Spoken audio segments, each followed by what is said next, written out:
Today we're continuing the Marvel Rivals lore on the War on Vampires. Last video we talked about the War of Vampires and how it started. Pretty much Doctor Doom wants to become a vampire or become immortal like vampires, so he teamed up with Dracula to put New York in a constant state of night. There's a ton of vampires attacking New York. Right now Blade is MIA, but today we're finally going to learn what happened to Blade, and he's even going to show up, so you should definitely stick around for that. So first we're going to read Squirrel Girl's lore, and then that's going to go into Spider-Man's lore. A random percentage of you guys aren't subscribed, so if you're not subscribed, you should definitely subscribe. It's free, and it helps me out a lot. I really appreciate it, guys. Enjoy. Well, that should take care of him, the unbeatable Squirrel Girl said as she stood over a group of freshly defeated attackers. Another horde of vampires down for the count. Good work, everybody. As Squirrel Girl praised her army of rodent companions for the efforts, the tiny creatures began to chitter with delight.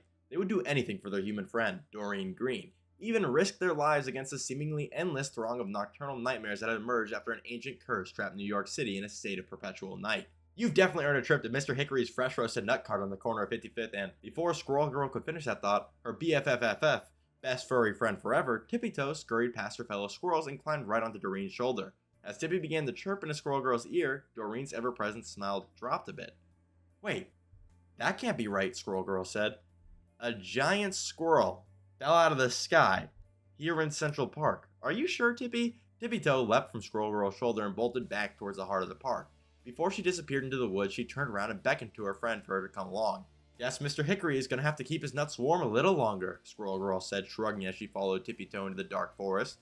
The rest of the squirrels stayed close behind Doreen, ready to take on whatever threats might be lurking in the shadows. As soon as they reached a clearing, Squirrel Girl realized that Tippy Toe hadn't been exaggerating in the slightest. There, in the middle of a small impact crater, was the biggest squirrel Doreen had ever seen. Her furry friends surrounded the creature and stared in awe, but something was clearly wrong. The giant rodent was hurt bad. Excuse me, ma'am, Squirrel Girl said cautiously. You look like you could use a friend. Aye, the enormous squirrel replied with a pain in his voice. I am so far from home, yet the scent of this realm seems oddly familiar. Tell me, to where have I fallen, dear child? You're on Earth, New York City to be exact, Squirrel Girl responded proudly. Whoa, hold on, did you just talk? Indeed, the creature said, lifting its massive head to get a better look at the curious human girl with a rodent's tail. I mean, I know you can talk to me, Squirrel Girl continued. I talk to squirrels all the time. It's one of my superpowers, but you weren't just chirping and chittering. You talked in English, like a person. The squirrels of Midgard do not have the ability to speak, the mysterious rodent said. What a shame. I know, right, Squirrel Girl mused. I'm the only one who gets to enjoy all of their stories. Guess I'm just lucky. I have a story to tell as well, the oversized squirrel said, but sadly there is very little luck in it. Ooh, I wish I had some popcorn, Squirrel Girl said as she sat cross-legged on the ground next to her new friend, eager to learn more. Her squirrel companions gathered around and listened intently. My name is Ratatoskr, the creature began. I hail from the Golden Kingdom, once known as Asgard, though my true home is the branches of Yggdrasil. Asgard, Squirrel Girl exclaimed. Are you friends with Thor? Because I totally am. I have known the god of thunder since he was just a boy, Ratatoskr continued. It was my sworn duty to climb the world tree, delivering messages across the 10 realms.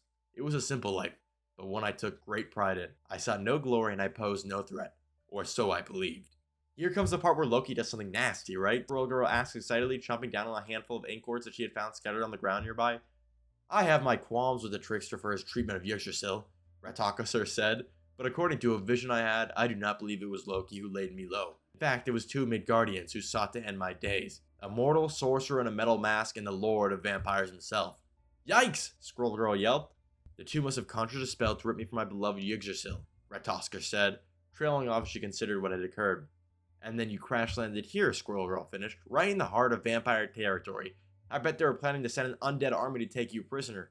Or worse. But why? I mean, sure, squirrels are some of the toughest fighters ever, and it's nice to see someone finally realizing that, but there are so many other threats that these jerks are up against aside from your obvious awesomeness. What makes you so special? My horn, Ratatoskr said, motioning to the long wooden tusk protruding from her forehead. Yeah, Squirrel Girl said, I was going to ask about that. I just assumed you were some sort of magical squirrelicorn or something. The horn is made from a branch of Yggdrasil itself, Ratatoskr said. It is imbued with the world's tree life-giving power. Should it pierce the Vampire King's heart, it would likely end his eternal reign, and in order to remove such risk, they are undoubtedly seeking to remove me from play. Well, they'll have to go through us first, Squirrel Girl exclaimed, lifting her fist in the air triumphantly. Her squirrel companions all squeaked with joy, but silence quickly fell once more as the leaves around them began to rustle. Suddenly, several vampires lunged out from the woods, hissing and baring their sharp teeth as they rushed towards Ratatoskr. "You know the drill, gang," Squirrel Girl shouted to her tiny squirrel friends. The squirrels jumped into action, scampering forward to meet their attackers. In a frenzy of teeth and claws, the vampires soon found themselves overpowered by the bushy-tailed battalion. Every time they managed to shake off one rambunctious rodent, 3 more took its place. "I bet on buck-teeth over fangs any day," Squirrel Girl cheered as her fearsome foes fled back into the darkness. But before the hairy heroes could celebrate another hard-earned victory, the next wave of vampiric villains emerged from the forest, this time nearly double in number. At the center of the horde stood a pale-skinned man in a pitch-black suit and a blood-red cape adorned with gold ornamentation. His commanding presence made it instantly clear that he was the one in charge. The vampires around him eagerly awaited his orders. "Stand aside, child," the vampire said to Squirrel Girl, his voice as cold as ice. "This creature belongs to me." "I don't know who you think you are, buddy," Squirrel Girl said defiantly, "but Ratatoskr is with us now. You don't get to hurt her." "I wouldn't dream of it," the vampire said. "I have far more important plans for that mangy beast. You, however, shall not be as fortunate. So swears Dracula." "Dracula?" a bewildered Squirrel Girl muttered. "No, it can't be." "Oh, it is," Dracula responded with a grin, his fangs glistening in the light of the blood moon. "And you, my dear, shall be the next to join my eternal legion." With a wave of his hand, Dracula unleashed his vampire horde upon Squirrel Girl. She dodged and leaped as quick as she could, hoping to prevent them from sinking their sharp teeth into her flesh. "Don't let them get to Ratatoskr!" Squirrel Girl yelled, clearly more concerned about her newly arrived ally than about herself. Even though her rodent army vastly outnumbered the vampires, Squirrel Girl quickly realized that her forces were gravely outmatched. These were Dracula's most elite soldiers, and Doreen knew that she and her friends were in over their heads. "Tippy, call in reinforcements!" Squirrel Girl shouted. With a loud series of squeaks, Tippy-Toe back and forth every animal that called Central Park home, from rats and raccoons to frogs and felines. As they skittered across the ground towards the unsuspecting vampire, another wave of animals swooped down from the skies. "I didn't know you could speak bird, Tippy," Squirrel Girl exclaimed, genuinely surprised to see the large feathered flock furiously pecking at her foes. Tippy-Toe shrugged with confusion. "Those creatures are not of this realm," Ratatoskr said. "The ravens served Loki himself, and the crows belong to Hela. Apparently Dracula is not the only one searching for my whereabouts." "Hey, we'll take all the help we can get," Squirrel Girl said, leaping forward to join the flurry of teeth and beaks and claws and talons. Squirrel Girl's furry friends continued to do everything in their power to distract the undead warriors from their true prey. But then, without warning, every one of Doreen's beloved squirrels abruptly stopped in their tracks. Guys," Squirrel Girl said, "what's going on?" "You are not the only one who can speak to rodents," Dracula mused. "In the past, I've reserved this talent for bats and rats, but I suppose it works on squirrels just as well. And I, for one, shall enjoy the irony of what is about to unfold." Tippy-Toe and her fellow squirrels turned to face Squirrel Girl, their eyes glowing a sinister red. Squirrel Girl gasped in horror as she realized that Dracula had somehow pitted her best friends against her. Although she herself was not under the Vampire King's thrall, Squirrel Girl still found herself unable to move, completely paralyzed by the shock of the moment. "No, please," Squirrel Girl shouted as the ravenous rodents began to descend upon her, but before the tiny terrors could devour Doreen, a powerful blast erupted from the skies, knocking the squirrels back and breaking them free from Dracula's control. "Looks like you've got a rodent problem, kid," a semi-robotic voice said. "Lucky for you, I happen to be on pest control duty." Iron Man descended from above and landed on one side of Squirrel Girl. On her other side, Moon Knight glided onto the scene. The two heroes have arrived just in the nick of time. "I'm so glad you guys are here," Squirrel Girl gushed with glee. "We were trying to rescue this giant Asgardian squirrel when Dracula and his army attacked us. I don't know how, but he turned my little buddies against me for a moment there. I really thought it was all over."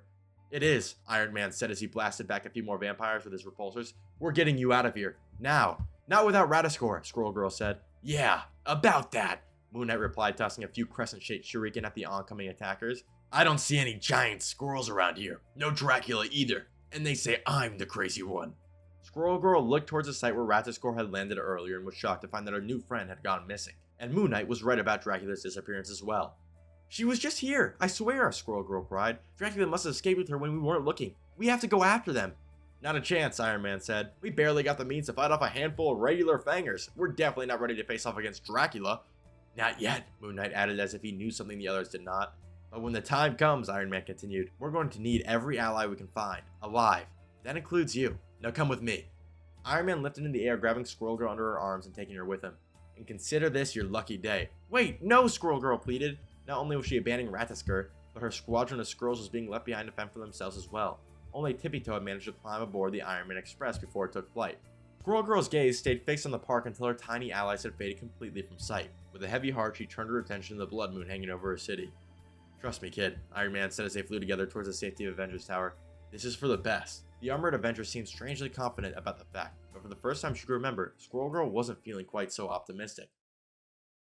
That was Squirrel Girl's lore. Now we're going on to Spider-Man's lore, but before we get into it, if you like this video, definitely subscribe for more. Tell me in the comments below what your favorite lore from this game is. And I also stream every day on Twitch and YouTube. It's going to be linked down in the description below or linked up here. You can go check out my Twitch. It helps out a lot if you guys, come out, hang out, maybe play some Marvel Rivals. Or if you just want to get automatic notifications when I go live, when I post a new YouTube video, or just talk to me and hang out in general, then you should definitely join my Discord, which is going to be also down in the description below or right up here. I really appreciate you guys stopping by. I really appreciate you guys subscribing. Really appreciate you guys joining my Discord. I really appreciate you guys following my Twitch. I appreciate it all. So without further ado, here's Spider-Man's lore.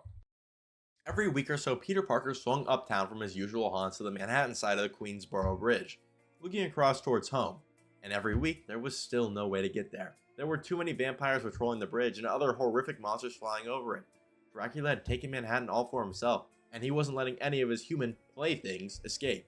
Still, Peter came by to look, wishing he could talk to Aunt May every Wednesday. That's when he missed Aunt May the most, because ever since he'd moved out of her house, he'd always try to get back to her to see her for lunch on Wednesdays.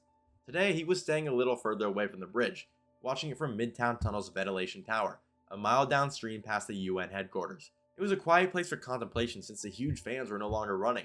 He had cased the areas for vampires before letting himself have his weekly moment of regret and longing for a world before the time string entanglement, before the vampires had taken over New York, before he had lost track of the days since he'd seen the sun.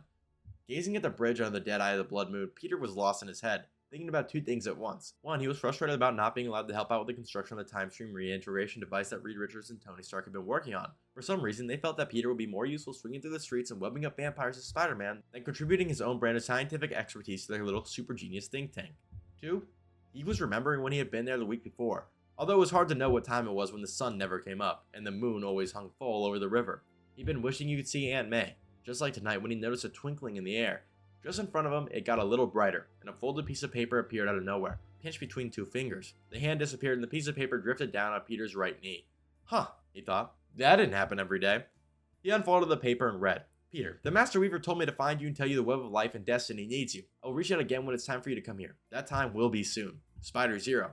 Spider Zero? Master Weaver? Peter had never heard of either. Nor did he have any idea what the web of life and destiny might be, but this was the day he would finally find out. As he silently gazed towards Queens, a portal popped open next to him. A young woman was on the other side. So, I'm guessing you're Spider Zero, eh? Peter said. Do you happen to have an actual real person name? She ignored his question. We need you, Peter. The web of life and destiny needs you. I don't... Peter paused for a moment before saying what he really meant. I belong here. Spider-Man belongs everywhere, Spider Zero responded cryptically. Come with me and I'll show you.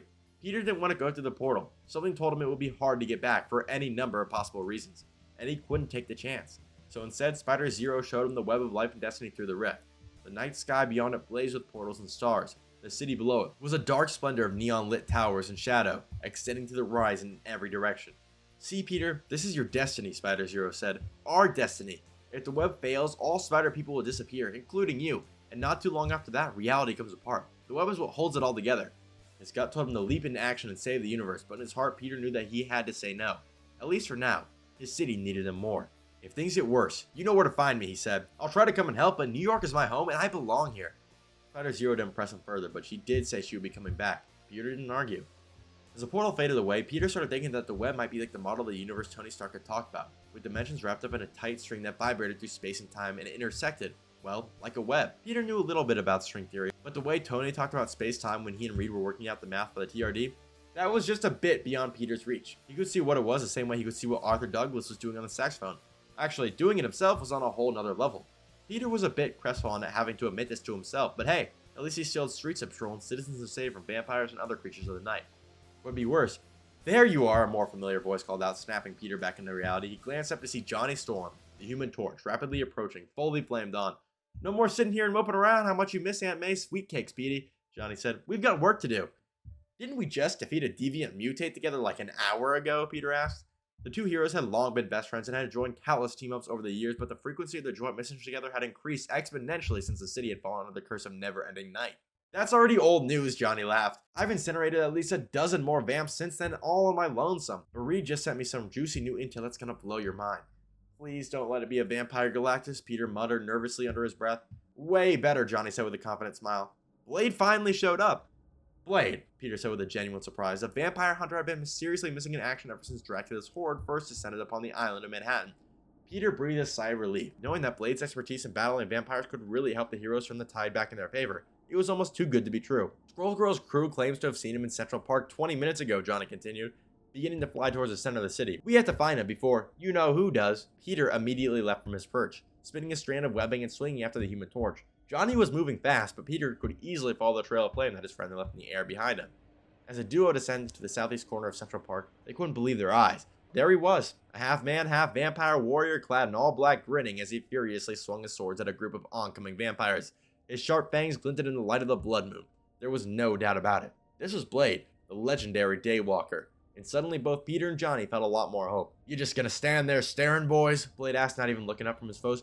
"Or are you gonna help me take down these damn fangers?" "Oh, yeah, sorry," Peter said, leaping into action, rapidly shooting a barrage of webs at the feet of the vampire horde. "I just don't think either of us expected you to be here." "You and me both," Blade mused. "Been on a secret recon mission trying to figure out how the hell Dracula made New York his new turf." "Any luck?" Johnny asked. "Found a few leads," Blade said, his tone instantly becoming much more serious. "But they all sounded a bit hard to believe." "Says the guy currently in a sword fight with vampires," Spidey jested. Blade didn't even crack a smile, but to be fair, he didn't have much reason to. As much as Blade hated vampires, vampires always hated Blade right back. Not only because he was constantly hunting them down and ending their immortality early, but also because they were extremely jealous of him. Blade had something that no other vampire had, the ability to survive in the sunlight. Peter worried that fact alone would make his friend Dracula's most wanted. See, even though the city was shrouded in darkness for the moment, Dracula had to know that his little ploy wouldn't last forever. If he could use this opportunity to find a more permanent solution to his brood's limitations, however, a solution that was likely to be found in Blade's hybrid blood, then he wouldn't need to rely on an empire of eternal night anymore. No matter the time of day, vampires would rule the city, and eventually the world. As Peter pondered the chilling possibilities, he continued to web shut fang-filled mouths as swiftly as he could. Meanwhile, Johnny and Blade were using more lethal methods to eliminate their undead attackers. Johnny unleashed powerful bursts of superheated plasma to incinerate the vampire soldiers, while Blade effortlessly sliced his foes into bits with his swords. Peter tried not to throw up in his mask, both from the sight and the smell. Soon the chaos subsided and 3 heroes were the only men left standing. "Was that it?" Peter asked, well aware of the mistake he had just made the second the words left his lips. His spider sense immediately let him know that even greater danger lurked nearby. Classic Parker luck. "Calm before the storm," Blade said knowingly. "Indeed," a sinister voice responded as Dracula himself stepped out of the shadows, his blood-red cape gently swaying in the breeze. "Dracula?" Johnny exclaimed, almost excited. The Lord of the Vampires had rarely left his castle since the nightmare began. "Big mistake showing your pasty face in public, pal." The Human Torch released an enormous burst of flames in Dracula's direction, but the Vampire King dodged out of the way with uncanny speed. Peter unloaded burst after burst of webbing towards Dracula as well, but fared no better when it came to hitting his target. Their foe was far too fast. "Takes a vamp to beat a vamp," Blade said, raising both of his swords as he pushed between his new allies and lunged at Dracula. "You speak true," Dracula responded as he unsheathed his 2 ornate swords and met Blade in combat. "And since you are only half a vampire, it is clear who shall claim victory." Sparks flew as metal clashed. For every thrust of Blade's weapons, Dracula had a perfect counterattack that left the vampire hunter growling with frustration. Despite Blade's undeniable combat skill, Spidey could see that the Daywalker was outmatched. The hunter was about to become the prey if Peter didn't do something fast. "Get ready to light it up, Johnny," Peter said. His fantastic friend nodded, knowing what to do next. As Peter launched another bombardment of web blasts from his wristbands, Johnny produced a wall of flame directly in their path. As the dense balls of webbing passed through the flames, they instantly ignited. The burning projectiles impacted Dracula, setting his cape ablaze and distracting him for a mere moment. A moment Blade eagerly took advantage of. "Nice steel you've got there, Vlad," Blade said, kicking the legendary sword of Dracula from his foe's hands. "Think I'll add him to my collection." Blade quickly wrenched a smaller yet equally legendary blade from the undead king's claws. "And I shall add your head to mine," Dracula snarled back. Even though he had been disarmed, Dracula still managed to dodge Blade's frenzy of attacks. While the 2 vampires clashed, Peter released a heavy spray of webbing at Dracula's feet, stopping in his tracks for a moment. But just as Spidey swung in to deliver a swift kick to Dracula's pointed teeth, the vampiric villain turned himself into a black mist, freeing himself from the webs and sending Spidey soaring straight through him. "Hey Blade," Johnny yelled, "let's show this jerk how we like our steaks." Blade grabbed a pair of sharp wooden spikes from his bandolier and hurled them through the air, straight at Dracula's heart. Johnny lit up the sharp stakes with 2 quick bursts of flames as they hurtled towards their deadly destination. "Well done," Dracula said as he used his lightning-fast reflexes to bat the burning stakes out of the sky split seconds before they could pierce his undead flesh. "But I prefer my meat bloody." Dracula suddenly turned his attention back to Peter, leaping through the air and clutching the hero by the throat. "And you will make the perfect appetizer," Dracula growled, lifting Peter into the air with one hand. Peter squirmed to break free from the vampire's grip, but to no avail. Peter could feel Dracula's tightening around his larynx. For once, the amazing Spider-Man was truly speechless. His vision began to cloud with darkness as he grasped for air. Dracula leaned in, his fangs ready to sink into the sinew of Peter's neck. "You don't want him," Blade said, slicing at Dracula from behind with his sword. Dracula loosened his hold and Peter slumped to the ground, grasping. "It's me you're after."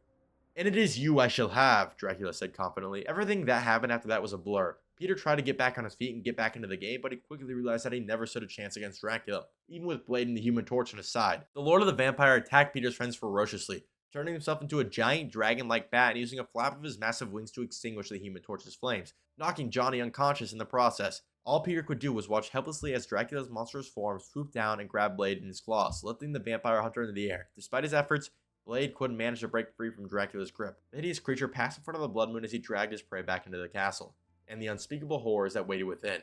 As everything faded to black, Peter wondered if maybe he should have gone through that portal after all.